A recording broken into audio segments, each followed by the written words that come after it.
Son las 9 de la mañana con 9 minutos, de vuelta de la música para ir de inmediato con nuestro panel del día de hoy, con quienes vamos a estar tratando diferentes temas de la actualidad. Saludamos a la vicepresidenta de la Mujer del Partido por la Democracia, Daniela Barrera. ¿Cómo estás, Daniela? Muy buenos días. Hola, buenos días, Rodrigo y Sebastián. Hoy un poquito resfriado hoy día, pero fiel a Lazo Sánchez. Me parece fantástico. En todo caso, hay varios que andamos todavía un poquito resfriados, así que es la tónica a propósito de estos cambios de temperatura que tenemos en las épocas primaverales. Saludamos, ya que ahí lo mencionaba Daniela, a Sebastián Rivas, director de incidencia de Pivotes. ¿Cómo está, Sebastián? También gracias por acompañarnos. Muchas gracias, Rodrigo. También saludar a Daniela, mandarle la energía ahí para que se recupere. Sí, como tú dices, harta gente Sí. este agosto dejó hartos damnificados para el resfrío. Último día, sí, ya vamos a pasar a septiembre, que es otro mundo. Así que, Sí. pero la mayor de las fuerzas y muy feliz de estar acá hoy día contigo y con todos los auditores de Radio Sacha. Tú sin problema, eso sí, de resfrío ni nada. Yo sin problemas Ya. hasta el minuto, pero Ya. no canto victoria, hay que cuidarse. Toquemos madera, como se dice. Oye, a propósito del tema salud, lo mencionaba al principio, cada una de estas situaciones que se dan en el ámbito ambiental, ya sean las alertas, las preemergencias, a muchas personas les genera complicaciones. Yo creo que ese es uno de los principales indicadores para, efectivamente, decir si tuvimos, tal como lo ha planteado el Ministerio de Medio Ambiente, un año 2023 con mejor calidad del aire. Quiero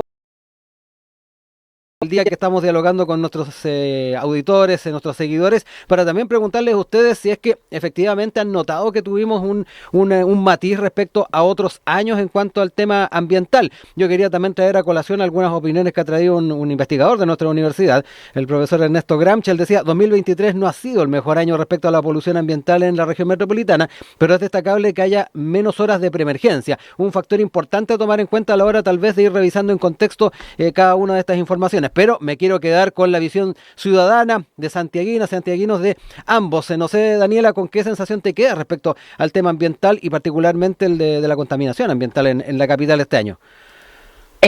Yo percibo que no es el peor año. Ujú. ¿Y sabes dónde lo veo? Porque yo tengo una hija, ¿Ya? igual mi hija es grande, es asmática. Mm. Entonces, cada vez que hay preemergencia, era como, oye, no podía hacer educación física, o los asmáticos no hacen cuadros respiratorios, hacen neumonía. Esto increíble para la familia, y hablándolo ya más desde el punto de vista social. Tú necesitas un buen broncopulmonar, que por lo general no están en el sector público, lamentablemente, para que ataje un problema así. Entonces, creo que este año no he sufrido tanto como los otros años. He visto que no se ha detectado tanta preemergencia. También uno lo nota en el tema de los autos, Claro. cuando tú sales en auto. Yo no uso mucho el auto, la verdad, ando más en metro porque lo encuentro más práctico, pero creo que he visto que ha sido menor que muchos otros años. Ujú. Buen indicador el que nos planteabas tú para saber si efectivamente hemos Sí. tenido una situación ambiental distinta, al menos con este matiz que se establece por la autoridad. Sebastián, en tu caso, en el día a día, en el cotidiano, ¿notaste que hubiese algún tipo de diferencia? Ahí el experto nos decía que han habido menos preemergencias, ahí Daniela también hacía mención al factor salud de su hija, pero no sé cómo lo has visto tú también. Yo también estoy de acuerdo, me da la impresión que ha habido este año menos episodios, justamente por lo que dice Daniela. Yo también tengo familiares asmáticos, mi madre es asmática, y efectivamente da la impresión de que el aire está un poco mejor. Yo sí aquí marcaría dos cosas muy rápidas. Ajá. Una, este es uno de los temas donde en general, digamos, como Estado no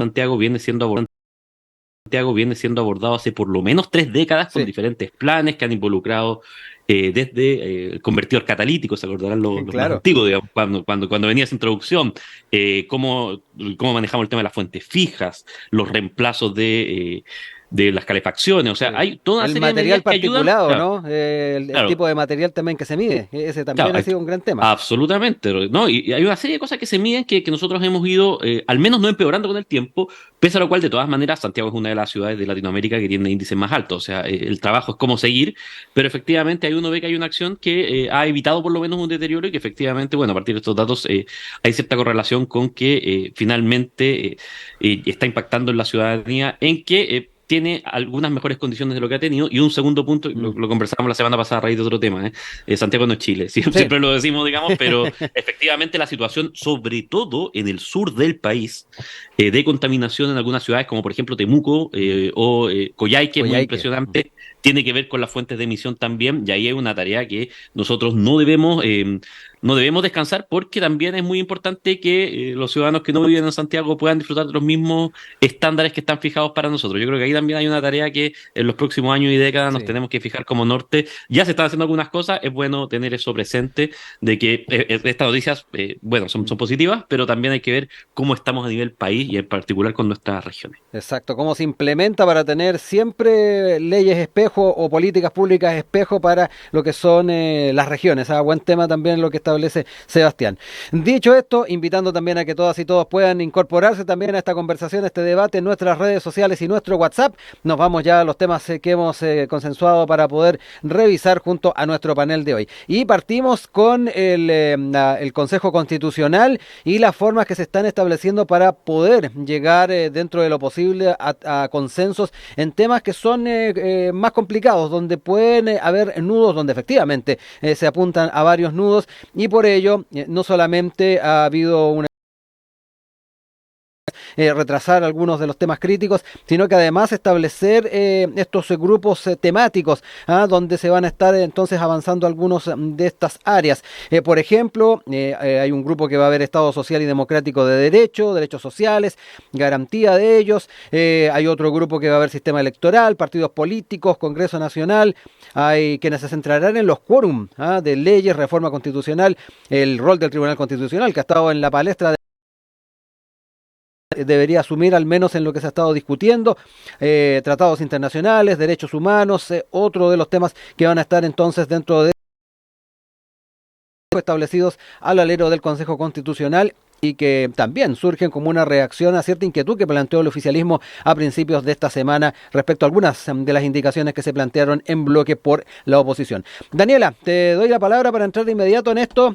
¿Cómo ves la forma en que se está tratando de buscar un cauce, una solución a estas inquietudes y tratar de ir generando este consenso para lo que, y voy a recurrir a una frase que se dice desde hace bastante tiempo, que efectivamente esta constitución esté bajo el alero y que sea la casa de todos, como se habló en algún momento? Me quedo contigo para comenzar.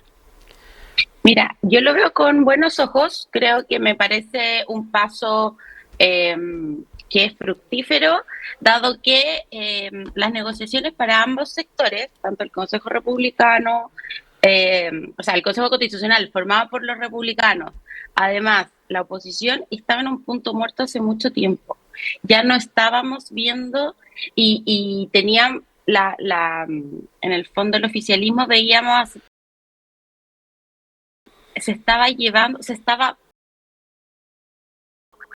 y pensamos que era una estrategia ya de los republicanos de llevar esto hasta el último momento para que después se tuviera que negociar. Y con negociar no me refiero a una discusión de voluntades recíprocas, sino con aceptar un paquete completo, porque las subcomisiones, si bien trabajan temas distintos,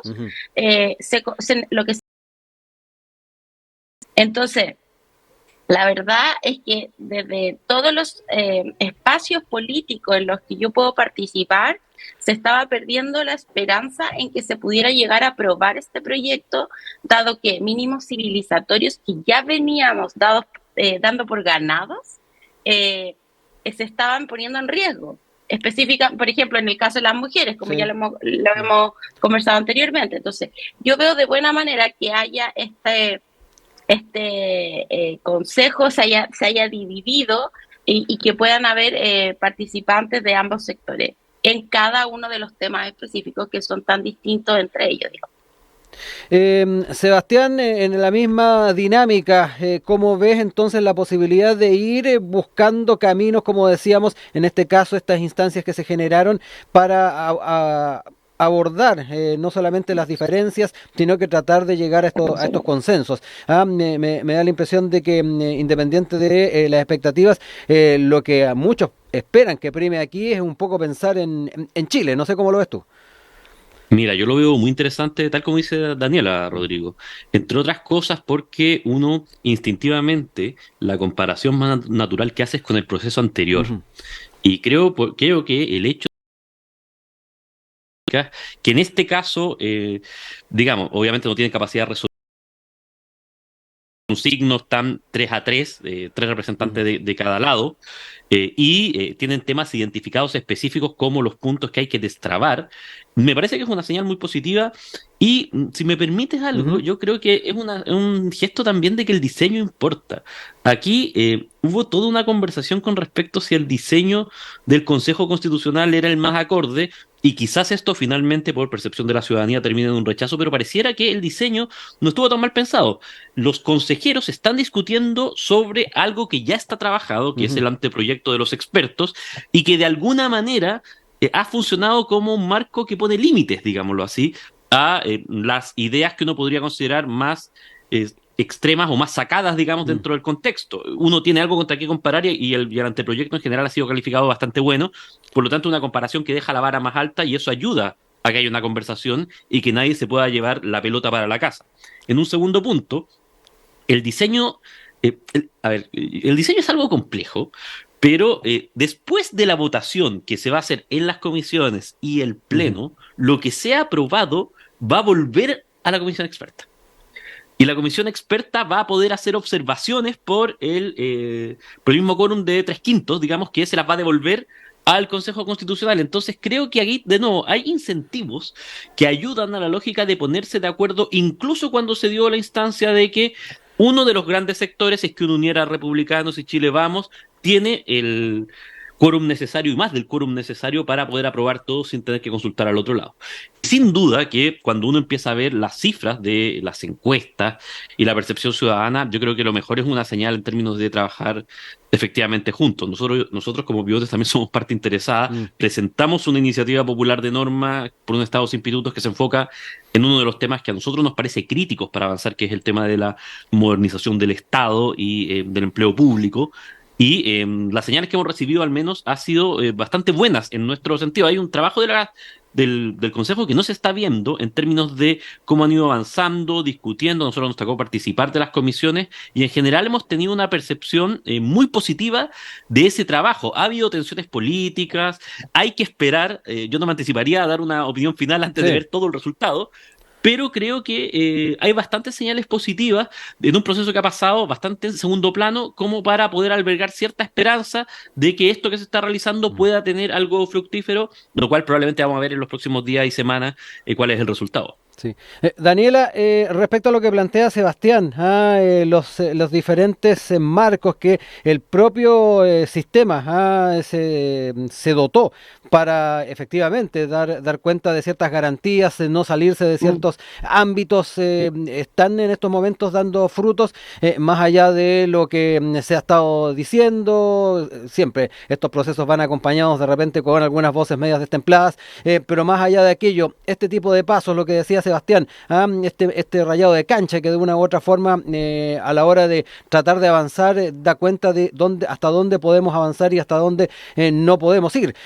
¿Crees que esto efectivamente está funcionando? En algún momento, y ahí Sebastián lo decía, el anteproyecto tuvo una buena valoración luego de terminado primera parte del trabajo de la comisión experta. Algunos incluso querían someter ya a plebiscito ese documento, algunos iban más allá. Pero, Daniela, ¿te da impresión de que de alguna manera el sistema funciona cuando ya se presiona un poco más? O sea, yo creo que esta iniciativa marca una diferencia.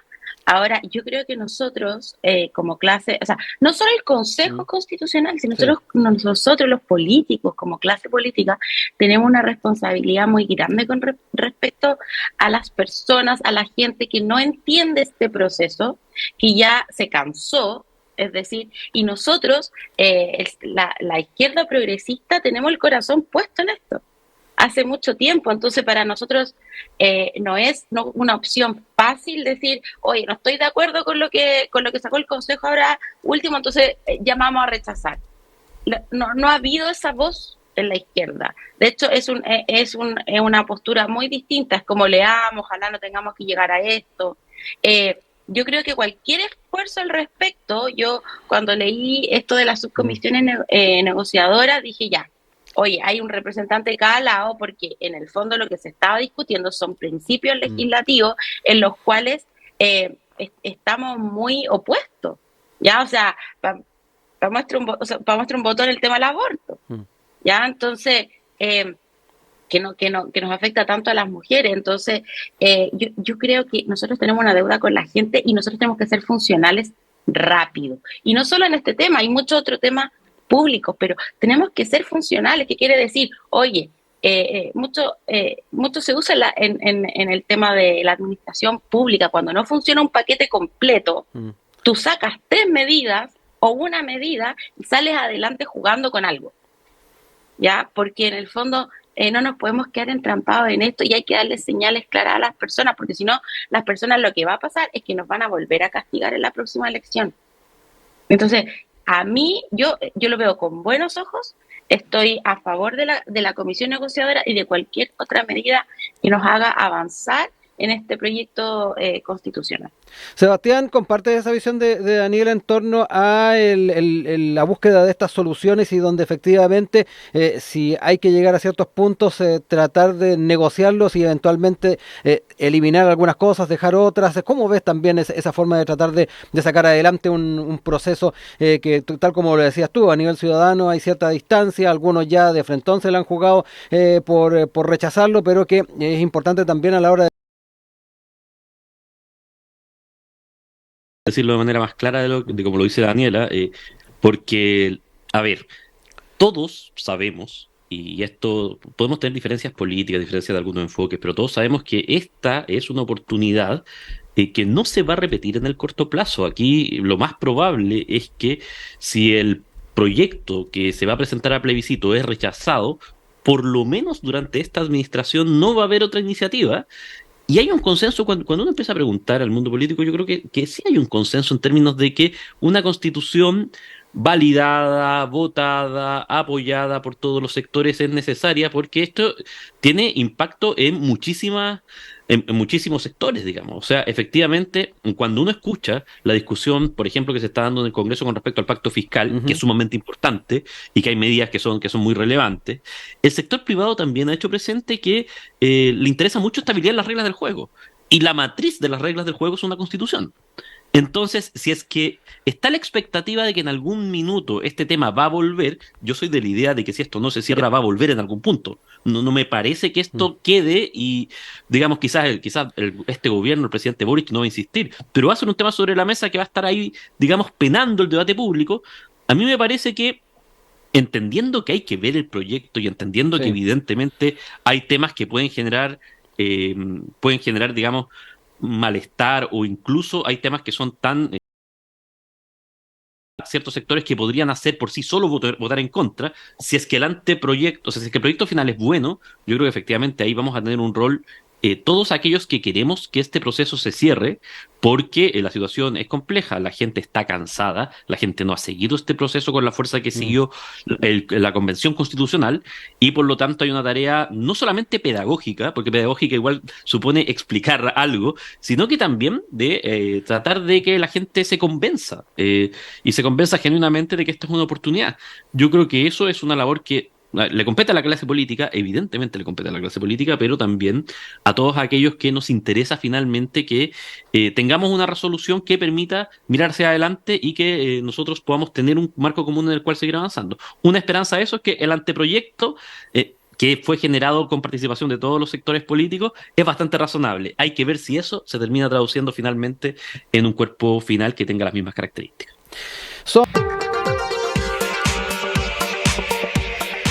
Seguimos junto a ustedes, son las 9 de la mañana con 32 minutos. Estamos en nuestro panel del día de hoy junto a Daniela Barrera y Sebastián Rivas, nuestros panelistas del día de hoy en Enlace USACH. Nos vamos a otro tema, sin duda, uno de los que marcó la jornada del día de ayer, tiene que ver con este plan de búsqueda planteado por parte del Ejecutivo, Plan Nacional de Búsqueda y Verdad y Justicia, que tiene como objetivo esclarecer las circunstancias de desaparición y o muerte, y además de destino de las personas víctimas de desaparición forzada durante la dictadura militar en nuestro país. Es parte de lo que se estuvo planteando. Desde el Ejecutivo confirmaron que el plan fue visado por el Comité Interministerial de Ministros de Derechos Humanos en julio pasado y se determinó que será establecido por decreto supremo y estará a cargo de un equipo intersectorial. Frente a ello, importante también traer a colación lo que se planteó por parte de las autoridades. El presidente Gabriel Boric dijo que nos hacemos cargo como Estado, no solo como gobierno, de hacer todo lo que esté a nuestro alcance e ir corriendo las barreras de lo que nos han dicho que es posible. Esa verdad tiene que ser construida y es el Estado el que tiene que aportar para que se haga tal. Es parte de lo dicho por el presidente el día de ayer en el marco entonces de este anuncio. Quiero entrar de inmediato también a comentarlo con ustedes. Sebastián, parto contigo en esta oportunidad para ir proyectando también los escenarios en torno a esta política pública e ir saldando una deuda estatal que de una u otra forma también la dejó de manifiesto el presidente. Bueno, yo creo en esto, Rodrigo, que a ver, yo estudié en un colegio de iglesia y tenía un sacerdote muy querido que me decía algo que yo siempre lo recuerdo. Decía: las cosas por sabidas se callan y por calladas se olvidan. Cuando uno habla de este tema tiene que partir haciendo un marco general sí o sí, en términos de que los detenidos desaparecidos son sin duda uno de los puntos de mayor dolor que tenemos como sociedad, uno de los puntos más negros de la dictadura. Me parece que efectivamente el hecho de que haya más de 1.000 personas y 1.000 familias finalmente que hoy día no se sabe dónde están sus restos y en algunos casos incluso no se sabe cuál es el destino, ¿sabes? Se sabe exactamente hasta el último punto donde fueron detenidos, pero no se sabe mucho más. Es una tragedia y yo en eso, digamos, no relativizaría ese punto. Me parece que sin duda es uno de los temas que como país nos ha causado más dolor y debiera ser un punto donde todos estemos de acuerdo que esto no puede ocurrir nunca más. Y tenemos que buscar juntos cómo hacer para que esto sea un punto que no sea en ningún caso discutible. Me parece que hemos avanzado demasiado, digamos, como para retroceder en ese punto. Y en ese sentido me parece que el anuncio del Plan Nacional, lo conversábamos la semana pasada, Sí. si tú te acuerdas, es una señal importante. Yo creo también como el tipo de cosas que uno esperaría desde el Estado, independiente de quién esté en el gobierno, para los 50 años del golpe de Estado, que también son un balance de todo lo que vino después, digamos. Me parece que en eso es medio imposible separar una cosa, digamos, de la otra. Sin perjuicio de eso, hay algunas señales que a mí me preocuparon ¿Ya? y que creo que en este sentido es importante, por ejemplo, digámoslo así, y creo que al gobierno y en particular en ocasiones al presidente Boric le ha complicado combinar la mirada muy legítima que tiene sobre todo lo ocurrido de una instancia donde eventualmente se pueden marcar puntos y diferencias políticas. Hay una polémica que ha estado dando vuelta y que a mí me pareció muy llamativa cuando el presidente da su discurso para anunciar el plan. Dice: bueno, lamentamos las ausencias que hay, refiriéndose a los detenidos desaparecidos. Luego dice: bueno, y las ausencias también de los presidentes de partidos políticos porque los invitamos a todos y no vinieron. Y Javier Macaya, presidente de la UDI, dice: miren, a nosotros no nos invitaron. Entonces se genera un ruido, digámoslo así, incluso independiente de quién tenga la razón, ojo, pero se genera un ruido que a mí me parece que es sumamente complejo, porque a mí, y yo lo estoy hablando desde alguien que le parece que esto debiera ser un tema unánime, digamos. Y de hecho hoy día el ministro de Justicia, Luis Cordero, dice: bueno, sí, lamentamos la ausencia, pero no tengo ninguna duda del compromiso que tienen los senadores Chaguán y Macaya con este tema. De hecho, el senador Chaguán ha participado en las comisiones de derechos humanos del Senado donde se discutió este plan antes de la implementación. Y en ese sentido me parece que, a ver, en días que van a ser tan sensibles es importante que logremos las máximas señales y consensos para poder avanzar juntos. Me parece que este tema, digamos, debiera ser uno de esos temas donde estos signos sean lo más buscados y precisos posibles para mostrar unidad de propósito de una clase política en términos de no repetición y en términos de que nunca más ocurra esto. Me parece que en ese sentido es bien importante esos detalles y creo que en esos detalles se puede ser más cuidadoso justamente para la señal que se da hacia adelante. Este es un tema donde no debiera haber unos y otros, digamos. Sí. Y creo que en eso me parece que es importante también la postura que tome el Estado y más que el Estado en este caso, el gobierno, de convertirlo justamente en un tema totalmente de Estado y tener esos cuidados en esos pequeños detalles que a veces son tan importantes, Rodrigo. Daniela, ¿te da la impresión de que acá en lo que tiene que ver con la unidad de propósito que planteaba Sebastián, se han cometido algunos errores también por parte del Ejecutivo? Ahí mencionaba en particular este tema de las ausencias que planteaba el presidente en cuanto a los sectores políticos. Pero me interesa también saber cómo lo ves tú, en algo que además en más de una oportunidad también el presidente ha dicho. Aquí lo importante también es ampliar bastante más la discusión, lo que tiene que ver con esta unidad de propósito, reitero que decía Sebastián, y no conversar entre quienes están convencidos, que yo creo que también ha sido un tema de cuidado a la hora de revisar los alcances y los caminos a seguir. Sí, mira, como primera cosa, yo creo que estoy muy de acuerdo con esta iniciativa y creo que es muy importante como señal no quedarnos en la conmemoración de los 50 años con solo actos conmemorativos, sino que lo veo muy importante como una señal concreta, el plan de búsqueda, porque, o sea, siempre hablamos de deuda, pero yo creo que el Estado, propiamente tal y no el gobierno, como hacía la diferencia el presidente, tiene no solo una deuda, sino que una responsabilidad de tomar acciones concretas. Recojo esta preocupación que decía de Sebastián y creo que tenemos que ser muy cuidadosos en temas comunicacionales. ¿Por qué? ¿Cuál es el gran problema cuando uno habla de la ausencia o cuando uno emite juicios? El problema es que se distrae el foco de lo realmente importante.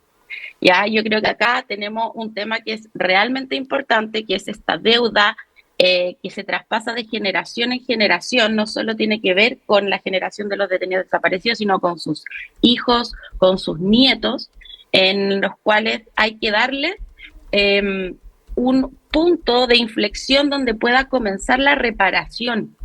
Porque si nos quedamos siempre en este punto en donde nada se resuelve, en donde no hay una manifestación concreta, jamás va a haber reparación y vamos a seguir presenciando estas diferencias que nos dividen. Yo creo que políticamente, y con política me refiero a también algo que llega a las personas, yo creo que hay puntos básicos que ya podemos consensuar, que tienen que ver con que la violencia y un golpe militar no es una opción para un problema político o de gestión del Estado, con que los derechos humanos no pueden ser violentados ni pueden ser traspasados por fines políticos. Y desde ahí yo creo que hay que cuidar mucho las formas para que no caigamos en estas apologías hacia las acciones políticas, sino que tengamos el foco donde realmente corresponde. Y ahí yo destacaría las declaraciones del ministro Cordero, en donde él dice verdad, justicia, memoria y reparación. Eso es el foco de esta política, digamos, y de esta acción del Estado. Sí. Daniela, ¿te da la impresión, es así, que han habido algunos errores no forzados desde el Ejecutivo, a propósito también de lo que planteaba Sebastián anteriormente? Sí, mira, yo ayer revisaba las declaraciones del presidente cuando habla de el suicidio del asesino de Víctor Jara y lo tilda de cobarde. Luego Kast recoge esta declaración y habla mucho de que cómo se puede tildar de cobarde a alguien que se suicidó y empieza a hablar del tema del suicidio. Y acá el tema del suicidio no es el punto. El punto para mí es que una persona que torturó y mató a otra persona después de haberla torturado con 44 balazos, pasó impune toda su vida. Ese es el foco. Entonces, cuando le echamos más pelo a la sopa, con declaraciones que pueden ser producto de como de un estado emocional con respecto a algo, sacamos el foco de lo realmente importante, que es que una persona que cometió violaciones a los derechos humanos, asesinó a otra, resulta condenado, pero finalmente toda su vida impune. Ese es el foco, porque las familias estuvieron esperando más de 50 años una reparación para este tema y no la pudieron obtener. Sebastián, ahí te dejo la palabra, varios puntos que plantea Daniela, también ahí haciendo mención a algunas declaraciones que efectivamente en muchos aspectos no aportan y más que nada le cambian el foco de lo que debiese ser esta conmemoración. Bueno, claro, a ver, evidentemente cada persona tiene derecho a tener una opinión, pero cuando uno llega a la primera magistratura de un país, evidentemente está hablando también por todos los chilenos y tiene un deber en términos de cómo guía la conversación. Ya que está Daniel acá, bueno, uno hace la comparación de manera bastante instintiva con el presidente Ricardo Lagos. Y yo me recuerdo, lo conversamos también la semana pasada, Rodrigo, Ujú. para los 30 años del golpe, como todos los actos, las palabras, los detalles estaban cuidados. Ricardo Lagos, quizás por su historia personal, también tenía muy claro que cada uno de esos puntos, cada una de esas señas, cada uno de los actos, lo que se decía y lo que no, era importante, era relevante y tenía muchísimo cuidado. Intervenciones distraen de otras cosas relevantes que están pasando. Yo De- ayer Ujú. leía con bastante impresión, porque me parece que desde ese mundo es uno de las declaraciones más rotundas que yo he visto, lo que decía el ex comandante en jefe del ejército Ricardo Martínez, Ujú. en términos de que él decía, bueno, aparte del dolor permanente que significa para los familiares de los detenidos desaparecidos la imposibilidad de enterrar a sus deudos, constituyen uno de los mayores agravios al etos militar, ayer, hoy y siempre. Yo creo que no escuchaba una declaración de ese Mm. tipo desde ese mundo, es un ex comandante en Sí. jefe, solamente para aclarar, desde el Nunca Más de Juan Emilio Cheira hace 20 años también. Mm. Y Entonces de hecho creo hubo que quienes también desde el mundo militar lo enfrentaron, ¿ah? Dentro de la absolutamente, misma actividad. absolutamente, porque yo creo, Rodrigo, a ver, más allá de lo que nosotros quisiéramos y más allá de lo que quizás podemos estar de acuerdo en un panel, Daniela, Mm. tú y yo, que quizás vamos a estar muy de acuerdo, tú lo mencionabas muy bien. Este es un tema doloroso y es un tema donde cada avance que se ha hecho ha respondido también a momentos muy particulares de la historia del país, de la configuración política. Es decir, a ver, siempre se hace un poco como de, digámoslo así, de incluso broma con la lógica de Patricio Elwin de la medida de lo Mm. posible. Uno a veces se olvida que Patricio Elwin fue el gran impulsor del informe Rettig, que es la base común que tenemos para poder decir que estos temas que estos temas ocurrieron y que se reconoce como estado que ocurrieron y que cualquier persona que trate de decir, bueno, esto no pasó, está básicamente en una dimensión que no corresponde a los hechos. Y por otra parte tenía a Augusto Pinochet de comandante jefe del ejército. A veces nosotros nos olvidamos de eso. Augusto Pinochet fue comandante de jefe del ejército hasta 1998 y senador hasta por ahí por el 2000, digamos, senador vitalicio, porque esas eran las normas que existían. Probablemente hoy día es otro el escenario, pero cada uno de los avances que ha habido en términos de tener una visión común es un avance que ha costado muchísimo. Yo siento que a veces el gobierno en eso, y más que el gobierno, creo que de repente hay figuras como, creo que de repente el presidente Boric en eso, que a veces calibra muy bien la historia y el Mm. momento. Lo decíamos la semana pasada, el 15 de noviembre de Sí. 2019 fue uno de los que firmó, incluso en contra de su propio partido, el acuerdo por la paz que llevaba al proceso de nueva constitución. Pero a veces se da estos pequeños gustos que de verdad ponen la discusión para otro lado, es lo que dice Daniela, digamos. La ¿Será una discusión cuestión debiera estar centrada generacional también, Sebastián? ¿Una cuestión generacional? Mira, Porque tú puede ser. aludías a el tema de Elwin con Pinochet de comandante en jefe. Quienes se recuerdan de aquello, quienes vivieron la época, pueden hacer mención de aquello, pero hay generaciones que están también entrando a la política actualmente que no vivieron aquello. Me da la impresión que también puede estar por ese lado. Puede ser también. Puede ser también una mirada política. O sea, Daniela acá representa un partido Mm. que tiene una trayectoria y una Sí. historia en este tema que no es menor. El PPD justamente se origina como un partido instrumental para agrupar a todas las fuerzas que estaban en la lucha contra la dictadura. Y por lo tanto, más allá, digamos, de que Daniela es sumamente joven, el partido tiene memoria, el partido tiene historia. Hay una base atrás.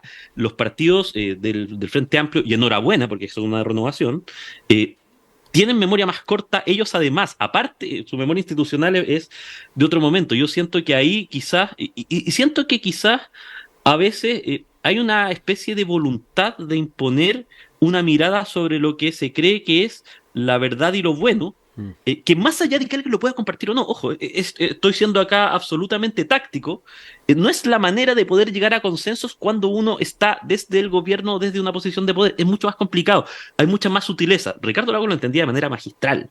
Yo creo que acá hay un proceso de aprendizaje lógico también por las edades, que es lógico y válido, y de nuevo, o sea, no es un tema de que a mí de repente me da un poco de pudor cuando se empieza a decir, bueno, es que son demasiados jóvenes. Está bien, están aprendiendo en el mundo político de lo que se debe y lo que no se debe hacer también. Es un proceso, y enhorabuena que haya renovación. Hace unos años nos quejábamos de que no había renovación. Pero sí, efectivamente, creo que en estos temas hay ese manejo de la sutileza, es más complicado para estas nuevas generaciones. Daniela, también te dejo ahí la palabra para entrar también en esta conversación un poco más al detalle de lo que puede haber detrás también de ciertos puntos de vista que se plantean y particularmente con el tema generacional que ahí Sebastián algo comentaba, pero que también es interesante saber cómo lo ves tú. Sí, mira, yo coincido en algunos puntos con Sebastián. Por ejemplo, el tema también tiene que ver con una tradición y educación política. Nosotros, por ejemplo, desde el Partido por la Democracia, el sábado estábamos en un conversatorio con Sergio Vita, en donde nos estaba contando su experiencia. Y él jamás usa, y yo me pregunto, porque uno como joven, uno se pregunta, y yo digo, o sea, ¿cómo no puede decir estos desgraciados? Que no, jamás. Él lo que nos planteaba ese día en el conversatorio era, en el golpe militar, como ser humano, nunca pensamos que otro ser humano podría ser tan brutal. Y yo creo que el concepto de brutalidad es algo que tenemos que explorar y reparar, porque los primeros 3 meses del régimen militar fueron el periodo donde más asesinados y torturados hubieron. Entonces fue un tema brutal. Y también como persona te podías dar cuenta que tus propios vecinos y tus cercanos podían ser muy brutales y acusarte y denunciarte, y personas de la oposición, porque cuando él se va a entregar como ministro de la Unidad Popular, personas del ejército lo trataron muy bien y lo cuidaron por ser ministro. Entonces también te encontrabas con que desde el otro lado habían personas que quizás no estaban a favor de un golpe militar y que eran constitucionalistas, como el mismo general Snyder, etc. Entonces yo creo que acá hay varias cosas, hay experiencia de vida, sí, hay un tema generacional, hay una postura política que tiene que ver con que los partidos progresistas o de centro izquierda, como se ha calificado el PP muchas veces, tienen también el peso de la administración de conflictos encima. Y saben que en el fondo si van con una postura avasalladora y descalificadora, no van a lograr una solución para las personas, que son las que están esperando esta solución. Y yo creo que por ahí yo vería como generacional, como origen político, educación política y también experiencia en la administración de conflictos. Un buen tema también lo que plantea Daniela, Sebastián, en cuanto al tema de el cómo establecer y administrar estas situaciones, efectivamente, donde nos encontramos con conflictos, con puntos de vista encontrados y donde eventualmente podemos también ir viendo las formas que podemos llegar, no sé si en este caso a consensos, sino que a puntos en común. De repente traer a colación lo que desde la visión de los derechos humanos a nivel internacional se están estableciendo. Sebastián, te dejo la palabra. No, me parece, yo estoy de acuerdo con lo que dice Daniela, y efectivamente, claro, o sea, hay un aprendizaje, a mí me gusta mucho la historia, y cuando uno ve los diarios de la época de la Unidad Popular, uno ve un país tremendamente tensado. Era un momento donde la prensa había una cantidad de diarios que hoy día es envidiable. Cada sector tenía su diario. Claro, sí, cada partido político tenía su claro, pero efectivamente uno ve, digamos, y puede ser un factor o no, pero que la virulencia del debate era muy fuerte. Y hay un tema, en el fondo, con hasta dónde nosotros podemos agudizar las contradicciones y estirar las diferencias para lograr nuestros avances políticos, las ideas que legítimamente creemos que deben ser planteadas, y hasta dónde eso termina dañando la convivencia. Yo creo que ese es un aprendizaje que probablemente de los aprendizajes más sensibles que hubo en la época de la transición, donde había había una lógica muy cuidada, porque entre otras cosas eran los actores que habían vivido ese proceso previo, y que hoy día de manera natural también las nuevas generaciones están aprendiendo a hacer el proceso. Yo siento que en eso en general hay, y tiene que ver con lo que habíamos conversado antes, hay una lógica de aprender a habitar el poder, a habitar las relaciones y a entender que en política no solamente se avanza, también se retrocede.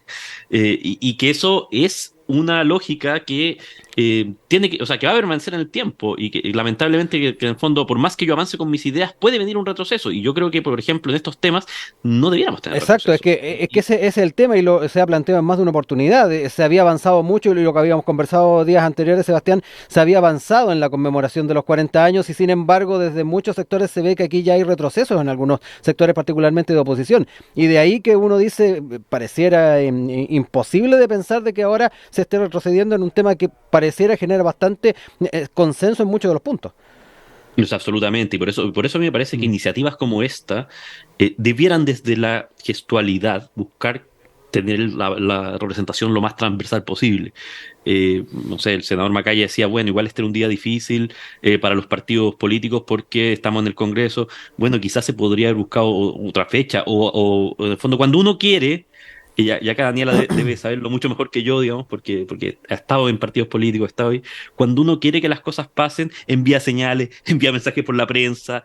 Hay maneras, digamos, como de, si es que yo quiero que tú vayas, al menos de hacerte pagar el máximo costo y no decirte, ¿sabes qué? No viniste. En política eso es así. Yo siento que estos temas son súper importantes que tengamos, sobre todo en un tema que no, para mí no debiera merecer ninguna duda, como Sí. este punto, que busquemos una visión transversal y tengamos una visión transversal. Yo creo que eso, de nuevo, es muy importante y solamente para cerrar mi parte, solamente que creo que lo que dice Daniela también es muy importante. Aquí hay una deuda larga con los familiares que de alguna manera también es relevante pagar y empezar a pagar con actos más que con palabras. Creo que en eso sí, y lo ha marcado muy bien el ministro Cordero, es un avance que se instaure este plan nacional y que tenga recursos, tenga lógica para búsqueda y que, bueno, tratemos dentro de lo posible de dar como Estado el mejor cierre que se pueda dar a una situación que Sí. es terrible y brutal. Daniela, también el cierre del panel del día de hoy, te dejo ahí tu tiempo. Ya, mira, así como hemos, yo diría como comentado la importancia del manejo comunicacional y en una crítica constructiva desde mi punto hacia el gobierno, porque reconozco mucho esta acción que están teniendo con el plan de búsqueda como un tema concreto. También hay que reconocer y poner en la mesa el tema de las declaraciones negacionistas de la ultraderecha. O sea, ese es un tema doloroso que levanta mucha ira porque es un desconocimiento. O sea, el otro día la diputada, que ahora se me olvidó el nombre, Navellán. Navellán, Gloria que Navellán. dice ya que las torturas y que las violaciones a las mujeres en periodo del golpe militar eran como leyenda pública, no me acuerdo cómo era.